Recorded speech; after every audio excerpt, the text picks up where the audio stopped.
Chapter 1, The Review That Killed Me. This villain is too strong, the ending sucks, 0 stars. I read the comment on my own novel, The Dragon's Apocalypse.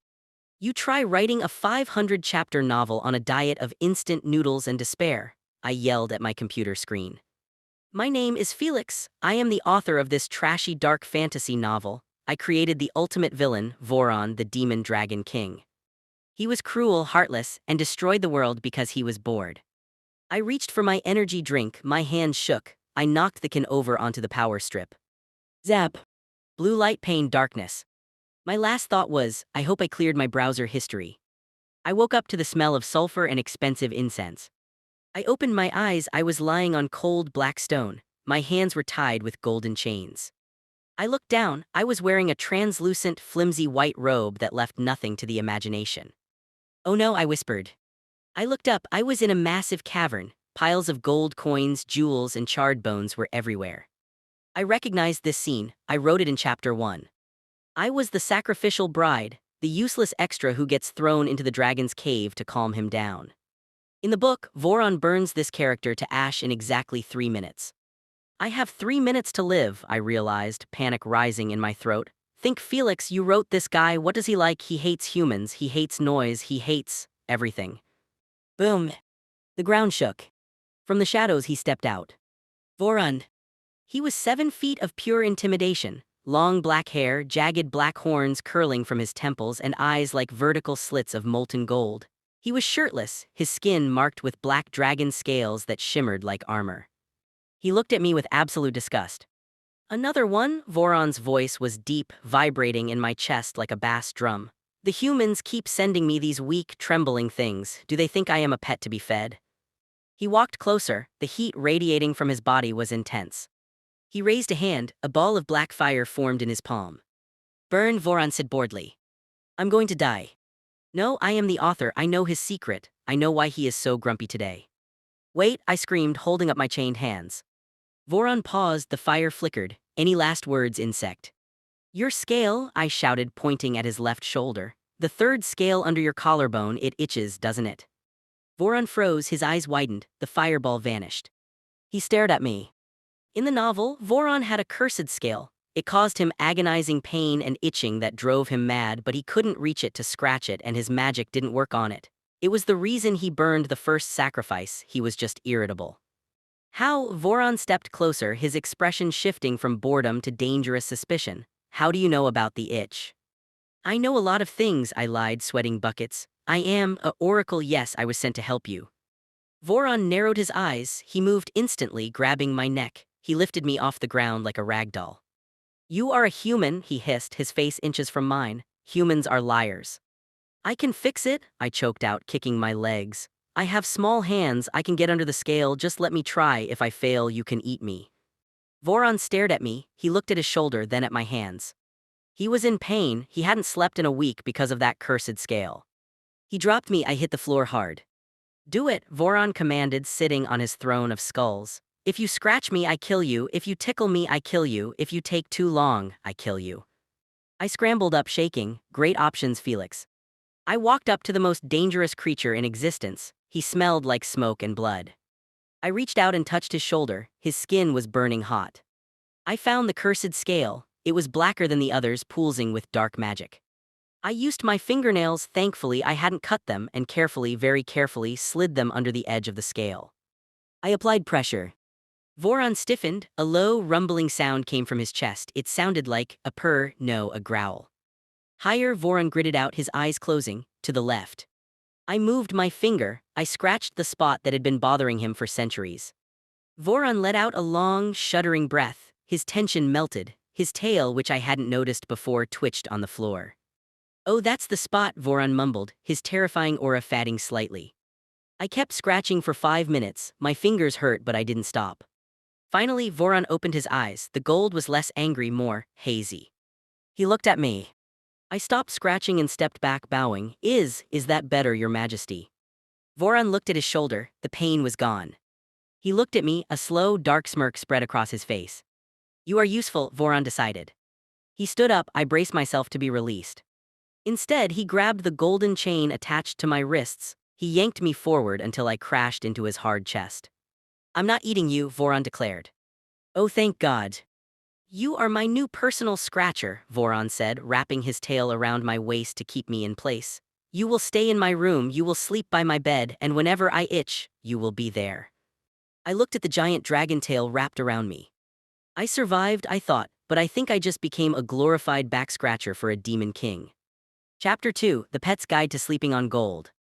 Being a personal scratcher sounded like a promotion. It wasn't. Voron didn't let me go. He kept his tail wrapped around my waist like a heavy, scaly seatbelt. Walk, Voron commanded. He dragged me, literally dragged me, toward the back of the cavern. Your Majesty, I have legs, I squeaked, trying to hop along to keep up with his long strides. Too slow, Voron grumbled. He stopped, scooped me up with one arm like a bag of groceries, and carried me to his bed. In the novel, I described the dragon's bed as a magnificent nest of riches. In reality, it was a pile of hard, cold gold coins, sharp jewels, and metal shields. Voron tossed me onto the pile. Clang. Ouch, I yelped as a diamond poked my spine. This is your bed, it's crunchy. Voron climbed in after me. He lay down, his massive frame covering the gold. He pulled me against his chest and draped a heavy fur cloak over both of us. Gold conducts heat, Voron stated, closing his eyes. Sleep. I can't sleep, I whispered frantically. I'm lying on a sword hilt and you are basically a furnace. Voron opened one glowing eye. The pupil narrowed into a slit. If you speak again, he rumbled, his hand sliding up to cover my entire face, I will rip your tongue out. Okay, sleeping on a sword is fine, I love back pain. The next morning, I woke up because something was sniffing me. I opened my eyes to see a giant snout inches from my nose. Voron had shifted his head partially into his dragon form while sleeping. Smoke was puffing into my face. Achoo, I sneezed. Voron transformed back instantly, sitting up. He looked annoyed. You make noise even when you wake up, he complained. He snapped his fingers. The golden chains on my wrists glowed and vanished. Oh, I'm free, I asked hopefully. No, you are hungry, Voron said. He reached over to a silver platter near the bed and threw something at me. It landed with a wet splat on my chest. It was a raw, bloody steak. Eat, Voron commanded, biting into his own raw meat with sharp fangs. I looked at the bloody slab, then at him. I can't eat this, I said, holding it with 2 fingers. Why? Voron looked genuinely confused. It is fresh, I killed the cow 5 minutes ago. I'm human, we need fire, cooking, salt, I shouted. If I eat this, I will die of salmonella and then who will scratch your scale? Voron stared at me, the logic seemed to work. Humans are so high maintenance, he sighed, rolling his eyes. Fine, burn it yourself. He blew a tiny stream of dragon fire onto the steak in my hand. Whoosh. Now I was holding a piece of charcoal. Perfect, I lied, biting into the burnt meat while crying internally. The intruder drama. Just as I was choking down the charcoal steak, the heavy iron doors of the chamber slammed open. A tall, armored man marched in. He had gray skin and horns. General Drax, Voron's second in command. I wrote him to be a human hater. Drax stopped when he saw me sitting on the Emperor's bed, wearing nothing but a see-through robe, eating burnt meat. My king, Drax boomed, drawing his sword. A human assassin has infiltrated your nest, I will dispose of it. Drax lunged at me. Wait, I'm not an assassin, I'm a scratcher, I screamed, hiding behind Voron. The sword came down. Clang. Voron didn't even stand up. He caught Drax's sword blade with his bare hand. The room went cold, the shadows in the corners grew longer. Voron's eyes were no longer lazy gold, they were blood red. Drax, Voron whispered, and the sound was scarier than a roar. Who gave you permission to touch my things? Drax trembled, he tried to pull his sword back but Voron held it fast. My king, it is a human filth, you hate them. I do, Voron agreed. He stood up, towering over the general. He pulled me out from behind his back and held me by the back of my neck, displaying me like a prize. But this one knows the itch, Voron declared. He is useful and he is mine. Voron looked at me, his gaze dark and obsessive. If anyone kills him, it will be me, Voron snarled at Drax. If you scratch his skin, I will peel off yours, do you understand? Drax fell to his knees, terrified. Yes, your majesty, forgive me. Voron tossed Drax's sword across the room. Get out and bring him some cooked food and pants. I am tired of looking at his skinny legs. The pet realization. Drax ran away. Voron sat back down and pulled me into his lap casually like I was a cat. He started inspecting my neck where his hand had been. There was a slight red mark. Fragile, Voron muttered, tracing the mark with his thumb. You bruise if I hold you too tight, you die if you eat raw meat, you freeze if there is no gold. He leaned in, his hot breath fanning my ear. You are a terrible survivalist, little author. Then let me go, I suggested weakly. Voron laughed, he wrapped his arms around me, trapping me completely. No, I like difficult pets, they are more fun to break. He rested his chin on my head. Now scratch, the itch moved to my lower back. I sighed and started scratching. I am the most powerful man's pet, I thought, at least I got pants out of the deal. Chapter 3, The Dog, the Belly Rub, and the Jealous King. The next day, Voron had to leave. Even demon kings have administrative work. I have to burn a rebellious village, Voron said casually, adjusting his black armor. I will be back by sunset, do not die. He grabbed the golden chain attached to my ankle. He snapped his fingers and the chain extended. It was now long enough to let me walk around the lair and the attached garden of bones. Be good, Voron warned, tapping my nose with a claw. The garden has guards, they bite. He flew away in a burst of fire. As soon as he was gone, I smirked. Idiot, I whispered. I wrote the Garden of Bones, I know exactly what guard is there, and I know its weakness. The plan. I ran to the garden. It wasn't a garden of flowers, it was a garden of black thorns and poisonous mushrooms. And standing in front of the exit gate was Cerberus. A three-headed, fire-breathing dog the size of a truck. In the novel, Cerberus eats intruders. But I, the author, knew a secret. I wrote in a deleted scene that the left head is itchy, the middle head is hungry, and the right head just wants to be called a good boy. The beast saw me, all three heads growled, drool sizzling on the ground. Most people would run, I walked forward. Who's a scary puppy? I cooed using my baby talk voice. The Taming. The dog lunged. I pulled a giant smoked ham stolen from Voron's kitchen from my robe and threw it to the middle head. Chomp, middle head was happy. I ran up to the left head and started scratching behind its ear. The left head's eyes rolled back in ecstasy. It immediately collapsed, dragging the rest of the body down. The right head growled at me. You're a good boy, I told the right head, hugging its giant snout. You're the best boy, yes you are. The right head started panting and licking my face with a tongue like sandpaper. Success. In 5 minutes, I had the deadliest guardian of the underworld rolling on its back, asking for belly rubs. Okay, big guy, I panted, climbing onto its back. Now break that gate and take me to freedom. The problem. Just as Cerberus stood up, ready to charge the gate with me on its back, the temperature dropped. The sky turned black. A shadow fell over the garden. I looked up, hovering in the air was Voron, he was back early. And he looked furious. He landed with a crash that cracked the ground. His wings were spread wide, casting a terrifying silhouette. His golden eyes weren't looking at me, they were looking at Cerberus. Get off, Voron's voice was a low, vibrating growl. Cerberus, the mighty beast, whimpered. It dropped to its stomach, shaking, it dumped me onto the grass. Traitor, I whispered to the dog. The drama, jealousy. Voron marched over. He kicked Cerberus lightly for a dragon and sent the giant dog whimpering into the corner. Then he turned to me. I gulped. I can explain, I was just taking the dog for a walk. Voron grabbed my waist and yanked me against his hard armor. He buried his face in my neck, inhaling deeply. You smell like wet dog, he complained, his voice thick with displeasure. He lifted my chin, forcing me to look at his angry eyes. I leave you for 1 hour, Voron hissed, and I find you riding another male. It's a dog, I shouted, a three-headed dog. It's a male, Voron argued illogically, and you were touching him, you were scratching him. Voron's grip tightened. You are my scratcher, your hands belong to my scales, not that mutt. The punishment bath time. I stared at him, was he jealous of a dog? Are you serious? I asked. Deadly, Voron snapped. He picked me up, throwing me over his shoulder like a sack of potatoes. Where are we going? I yelled, hitting his back. The bath, Voron declared, walking back to the lair. I need to scrub that filthy scent off you, you will smell like me again, immediately. I stopped struggling. Wait. If I'm in the bath with him and he's distracted washing me, I can try plan B. Okay, I said meekly, but use the lavender soap. Voron paused and smacked my butt. Do not give orders, pet. He carried me into the steam, muttering about killing the dog later. I sighed. I successfully tamed a monster, but I failed to escape the bigger monster. Being an author is hard. Chapter 4, The 60-Day Shadow. 2 months. I have been stuck in this lair for 60 days. In the original novel, the sacrifice died on page 5. I am currently on page I don't know, page 100. And the plot is completely ruined.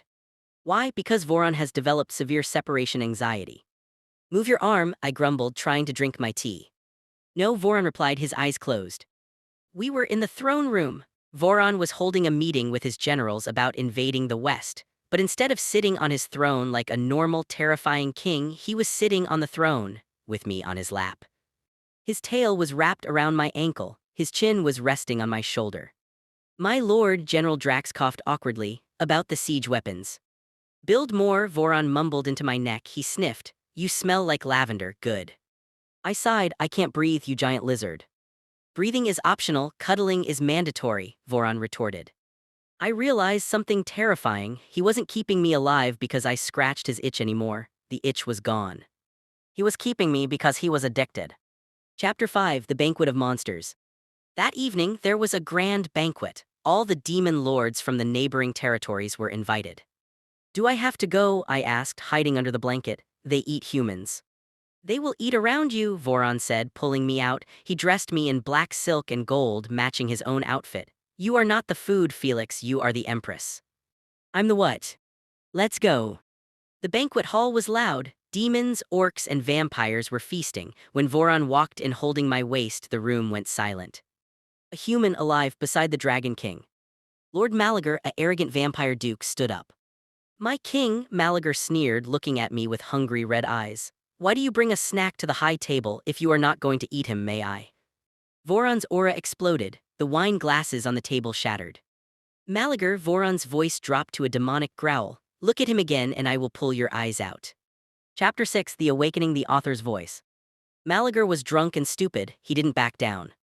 It is just a weak human, it has no magic, it is an insult to your power. Malagar drew a shadow dagger and threw it, not at Voron, but at me. The dagger flew across the room. Voron moved to stop it, but he was holding a wine goblet. He was a fraction of a second too slow. I saw the blade coming. In that moment, I didn't feel fear, I felt annoyance. I wrote this character, I thought angrily. Malagar is a level 4 villain, he is not allowed to kill me. I instinctively raised my hand and yelled the one thing an author has, absolute authority. Stop, I screamed. It wasn't just a shout. A blinding golden light exploded from my body. The air rippled like water. The shadow dagger hit an invisible wall right in front of my face and disintegrated into dust. The shockwave knocked Malagar backward into a wall. Boom. Silent, absolute silence. Chapter 7, The Revelation. The golden light faded. I stood there, hand raised, glowing faintly. Voron stared at me. His red eyes were wide, not with anger but with shock and awe. Magic, General Drax whispered. A human with creation magic, that is the power of the gods. I looked at my hands, they were trembling. I didn't write this, I realized. The sacrifice character has 0 mana. This is my power, the power of the creator. Malagar groaned, trying to stand up. What are you? Voron didn't let him answer. The Dragon King stepped in front of me. He looked at Malagar, then at the gathered demons. He started laughing. It was a dark, terrifying, triumphant laugh. Weak, Voron roared, his voice shaking the castle. You called him weak. He turned to me, grabbing my face with both hands. He looked at me like I was the most precious, dangerous thing he had ever seen. You hid this from me, Voron whispered, his pupils dilating. You aren't just a pet, you are a monster just like me. Chapter 8, The Plot Chain. That night the dynamic changed completely. Voron carried me back to the room, but he didn't throw me on the bed. He sat me down and knelt before me. Do it again, Voron commanded. I don't know how, I stammered. You commanded reality to stop, Voron said, his eyes burning with a new level of obsession. You have the voice of a god, Felix. He kissed my glowing hand. I thought I had to protect you from the world, Voron murmured against my skin, but it seems we will rule it together. I sat there stunned. I looked at the window, the moon was red. The story has changed, I realized. This is no longer a tragedy where the villain destroys the world. This is now a power fantasy. And I accidentally just made the villain fall even harder for me. Felix, Voron whispered, pulling me down to the floor with him. Show me what else you can do. Oh no, now he's turned on by the magic. Chapter 9, The Magic Training, just an excuse to touch. Life became impossible. Since I awakened my creation magic, Voron refused to let me out of his sight, not even for the bathroom. We must train, Voron declared. We were in the training hall. Voron was standing behind me, his chest pressed against my back, his hands guiding my arms. Feel the mana, he whispered into my ear. I can't feel mana because you are groping me, I shouted, trying to elbow him. I am stabilizing your core, Voron lied smoothly, his hands sliding down to my waist. Your magic is wild, it needs a strong container, I am the container. You are pervert lizard.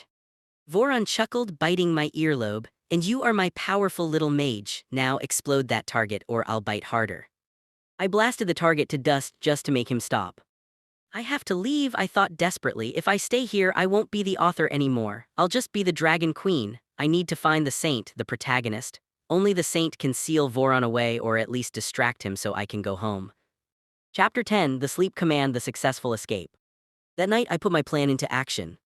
I had one advantage, creation magic. I could command reality, but it drained my energy massively. Voron was asleep, as usual, cuddling me like a teddy bear. I took a deep breath, I placed my glowing hand on his forehead. Sleep, I commanded, pouring every ounce of my will into the word. Sleep for 24 hours, do not wake up, do not dream, just sleep. Golden light flooded the room. Voron's eyes snapped open for a second, fighting the spell with sheer willpower. Felix, he growled, trying to move. SHHH, I whispered, sweating. Sleep, you possessive overgrown gecko. His eyes rolled back, his grip on my waist loosened, he was out cold. I did it, I gasped, almost fainting. I grabbed a bag of gold coins, a hooded cloak, and a map. I didn't look back, I ran. I used a teleportation scroll stolen from Drax and vanished from the lair. Chapter 11, The Gossip of Humans. Location, the border town of Riverrun. I made it, I was in human territory. I pulled my hood down low and walked into a busy tavern named the Drunken Griffin. I needed information on where the saint was. In my novel, the Saint Lucian usually hangs out here before starting his quest. I sat in a corner and ordered a milk, I hate ale. The tavern was buzzing with gossip, and the topic, me. Did you hear? A merchant whispered loudly. The Dragon King didn't kill the sacrifice this time. I heard he ate him slowly, a drunk soldier laughed. 1 limb a day. No, a barmaid leaned in. I heard the sacrifice is a witch. He seduced the dragon. They say the Dragon King washes the boy's feet and feeds him grapes. The boy has the Demon King wrapped around his little finger. I choked on my milk. Washes my feet? Okay, he did that once, but that's not the point. I am not a witch. Disgusting, the soldier spat. A human laying with a monster. If I see that traitor, I'll kill him myself. I shrank into my cloak. Great, the humans hate me too. Chapter 12, Finding the Saint, The Room Hunt. I ignored the gossip and went to the innkeeper. I need a room, I said, putting a gold coin on the counter. The innkeeper bit the coin. We are full, lad. The holy knights are in town. They took all the rooms. My heart skipped a beat. Holy knights, that means the saint is here. Please, I begged, putting down 2 more gold coins. Even a broom closet, I just need to sleep. The innkeeper's eyes sparkled at the gold. Well, there is 1 room, but it's a double. You might have to share if another guest comes. I don't care, give me the key. I grabbed the key and ran upstairs. I needed to hide before Voron woke up and destroyed the continent looking for me. Chapter 13, The Wrong Roommate. I found room 204. I unlocked it and crashed onto the bed. Okay, plan B, I muttered to the ceiling. Find Saint Lucian tomorrow, tell him I'm the author, tell him to go fight Voron, then I use the plot portal to go home. It sounded perfect. Suddenly, the bathroom door inside the room opened. Steam poured out. A man walked out, wearing only a towel around his waist. He had blonde hair, green eyes, and a holy aura that screamed main character. It was him, Saint Lucian. I sat up shocked. Oh my god, you're here. Lucian looked at me. He didn't look like the noble hero I wrote. He looked tired and annoyed.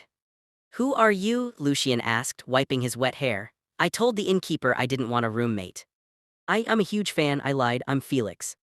Lucian narrowed his eyes. He walked closer, sniffing the air. He stopped. His hand went to the holy sword resting by the bed. You smell like sulfur, Lucian said coldly, and dark magic and, he sniffed again, you smell like the Dragon King. Busted.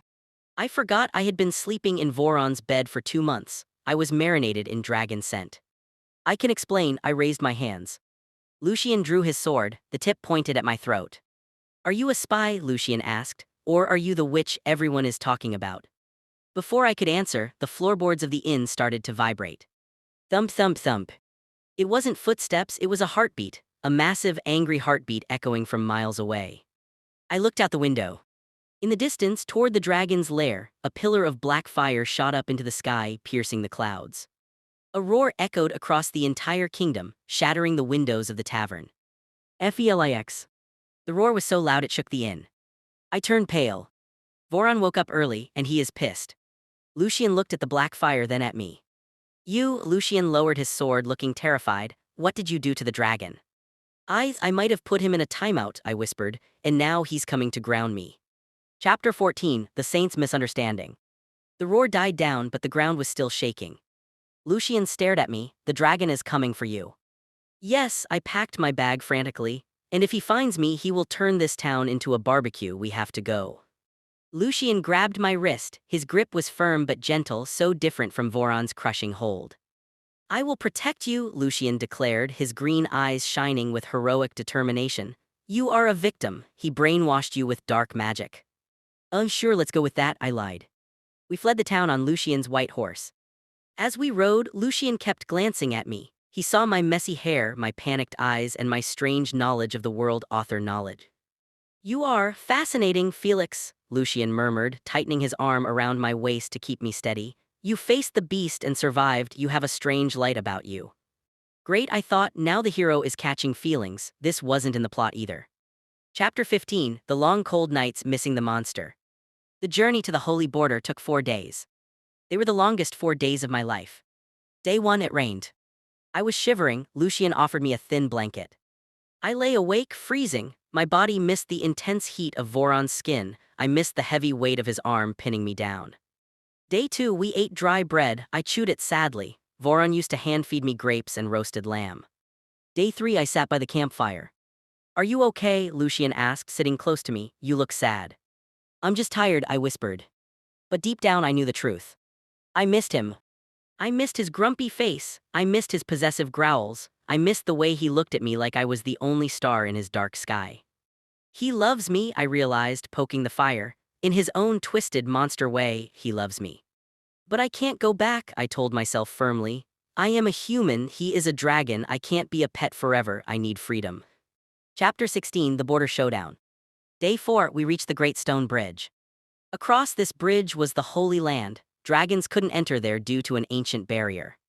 Almost there, Felix, Lucien smiled, pulling me toward the bridge. Once we cross, you are safe forever. I took a step forward. Suddenly the sun vanished. The wind stopped, the birds stopped singing. A shadow, massive and terrifying, swallowed the bridge. Thud. A figure landed in the center of the bridge, cracking the stone. Dust billowed up. When the dust settled, Voron stood there. He looked like a nightmare. His armor was cracked, his hair was wild, and his eyes. His eyes were bleeding crimson light. He looked exhausted, manic, and absolutely furious.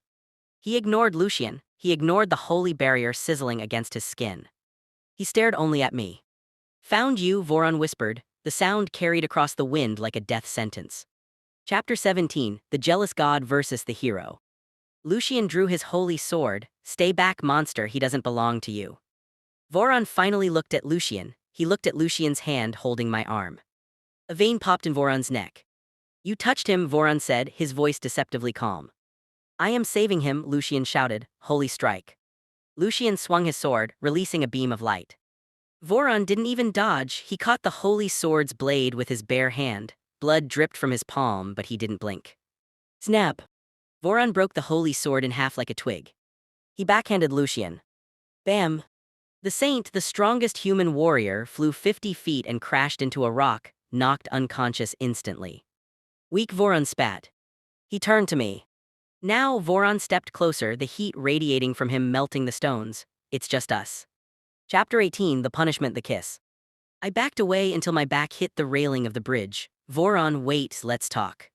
Talk, Voron laughed, a dark, broken sound. I gave you everything. I gave you my bed, my food, my trust, and you drugged me and ran away with another male. He was in front of me in a blink. He grabbed my waist with one hand and the back of my neck with the other. His grip was iron. There was no escape. You wanted freedom? Voron hissed, his face inches from mine. Too bad, you forfeited that right when you made me wake up alone. Before I could apologize, he crashed his lips onto mine. It wasn't a sweet kiss, it was a collision. It was punishment, it was hunger, it was desperation. Voron kissed me like he wanted to devour my soul. His lips were hot and rough. He bit my lower lip, forcing a gasp out of me, and used that moment to invade my mouth. His tongue swept into my mouth, dominant and demanding, tangling with mine. It was a deep, wet French kiss that stole every bit of oxygen from my lungs. I tried to push his chest, but he just pinned my arms to my sides, pressing his body so close I could feel every hard muscle. He tasted like smoke, blood, and pure obsession. He tilted my head back, deepening the kiss until my knees went weak. I felt dizzy, overwhelmed by his scent and his power. For a moment, I forgot about freedom. I forgot about the plot. I only felt him. Chapter 19, The Claim. Voron finally pulled back, but only by an inch. A string of saliva connected our lips. Both of us were panting heavily. His eyes were hazy, blown wide with lust and rage. He looked at my swollen, red lips with satisfaction. "You taste like him," Voron growled, wiping my mouth with his thumb aggressively. "You drank his water, ate his food." "I had to eat," I breathless whispered. "Never again," Voron vowed. He leaned down and bit the sensitive spot on my neck, not to draw blood but to leave a mark. A dark, purple bruise formed instantly. "You are mine, Felix," Voron whispered against my skin, his voice trembling with the aftershocks of his fear. "If you run again, I will burn this entire world down and lock you in the ashes. Do you understand?" I looked at the unconscious hero, the broken bridge, and the terrifying dragon who was currently hugging me like a lifeline. My heart was racing, not from fear, but from adrenaline. "I understand," I whispered. Voron smirked. He swept me up into his arms, bridal style. "Good, now we go home, and you are grounded for the next century." Chapter 20, The Fly Swatting and the Shut-Up Kiss. Voron didn't let me walk. He flew us back toward the lair, holding me tight against his chest in midair. "Voron, loosen up," I complained, wiggling in his arms. "You are crushing my ribs, I can't breathe." "If you breathe, you might run," Voron grumbled, tightening his grip. "I'm literally 10,000 feet in the air. Where am I going to run? To the clouds?" I poked his cheek. Hey, lizard brain, listen to me." Voron looked annoyed. "Stop talking."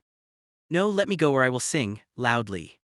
Suddenly, a flock of giant griffins monsters attacked us. They screeched, diving to kill. Usually this is a boss battle.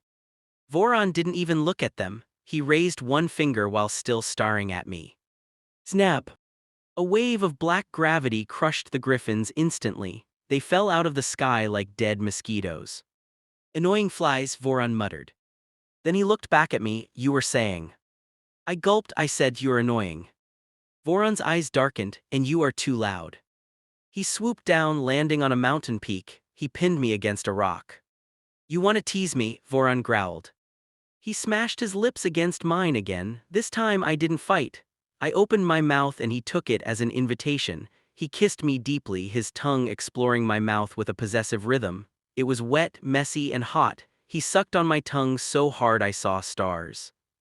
When he pulled back, I was dizzy and clinging to his armor. "Quiet now," Voron smirked. "I hate you," I whispered, breathless. "Lie, I totally liked it." Chapter 21, The Mermaid and the Cold Shoulder. We stopped at the Lake of Reflections to rest. Voron was still punishing me for running away, his punishment ignoring me.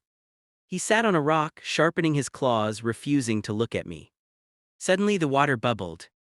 A woman rose from the lake, Seraphina, the mermaid queen. She had blue scales, shimmering wet skin, and she was practically naked.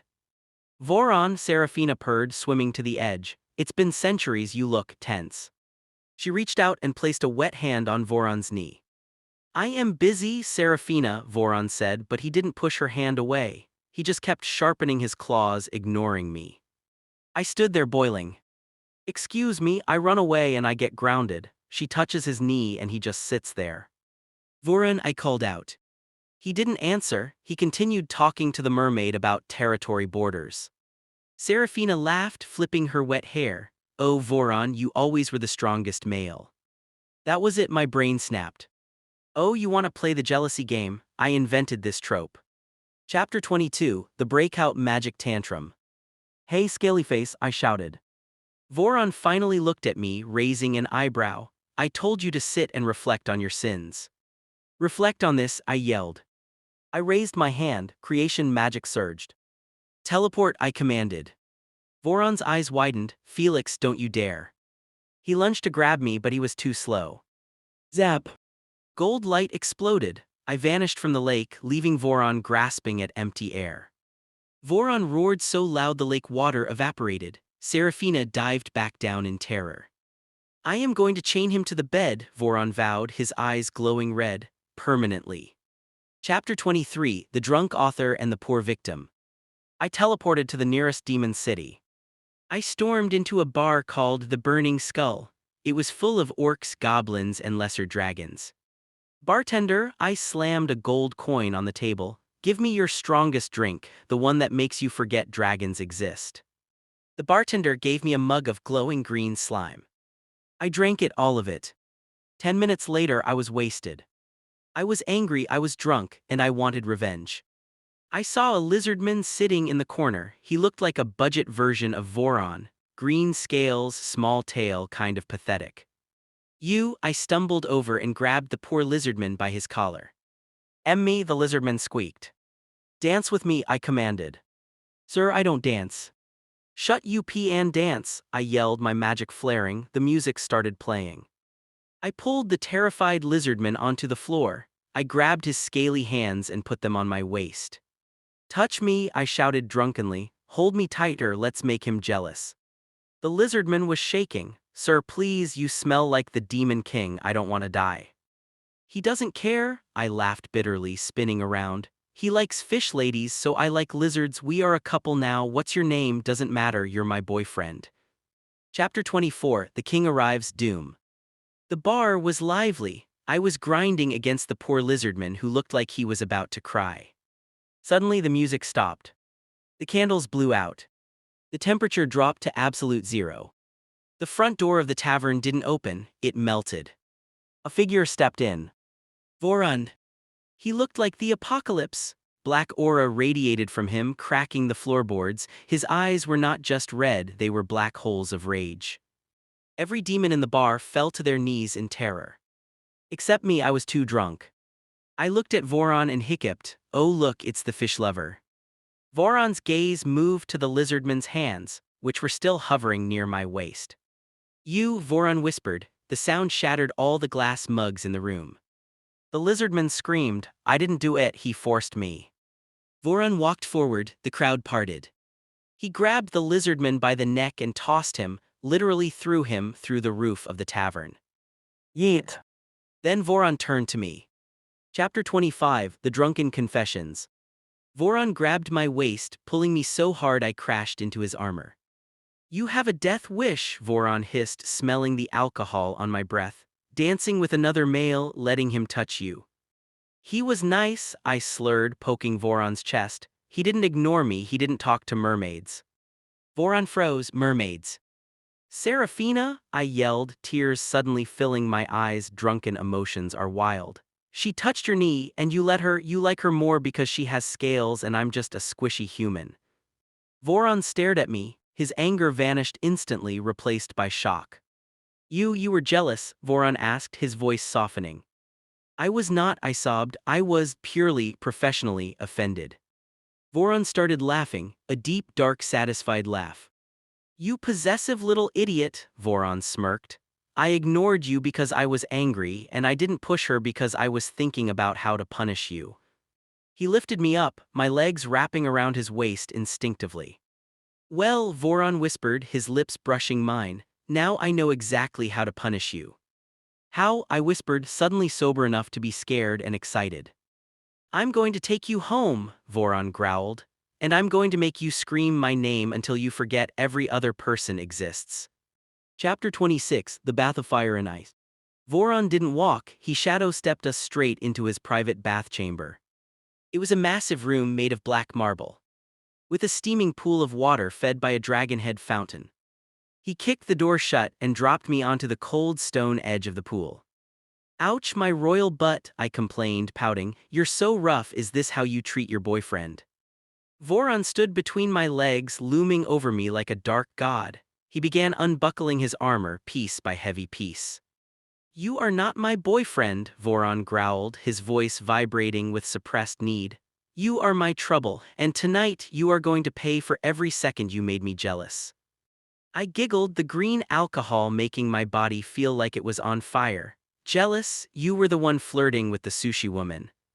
I reached out and poked his abs through his shirt. You liked her scales, admit it. Voron caught my hand, he didn't push it away. Instead, he kissed my palm, slow, wet, and dangerous. I don't care about scales, he whispered, his eyes glowing molten gold. I only care about skin, your skin. He bit the fleshy part of my palm, hard enough to make me gasp. And tonight, I'm going to leave my mark on every inch of it. Chapter 27, The Dragon's Size. The heat in my body was unbearable. The drink wasn't just alcohol, it was a demon aphrodisiac. I'm hot, I whined, tugging at my collar. Vorons, help me. Beg, he commanded, staring at me. I didn't beg, instead my drunk hands wandered. I reached down to his belt. Why are you so far away? I mumbled. My hand brushed against the front of his trousers. I froze even through the fabric. I felt it. My eyes widened. I looked down, then up at his face. Voron, I whispered, genuinely shocked. Are you hiding a weapon in there, or is that you? It was massive, inhuman, dragon-sized. Voron smirked, a predatory, hungry grin. You wrote me, Felix, you should know.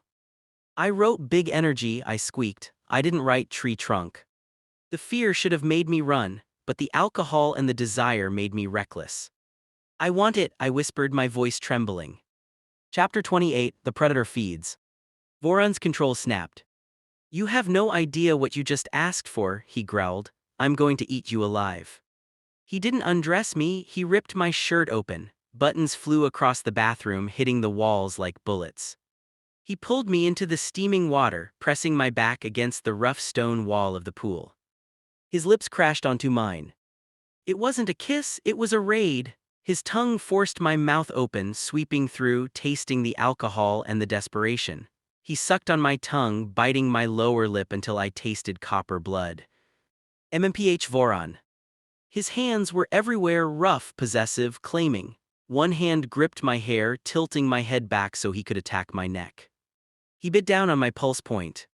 Mine, he growled against my skin, sucking hard, leaving a dark purple bruise.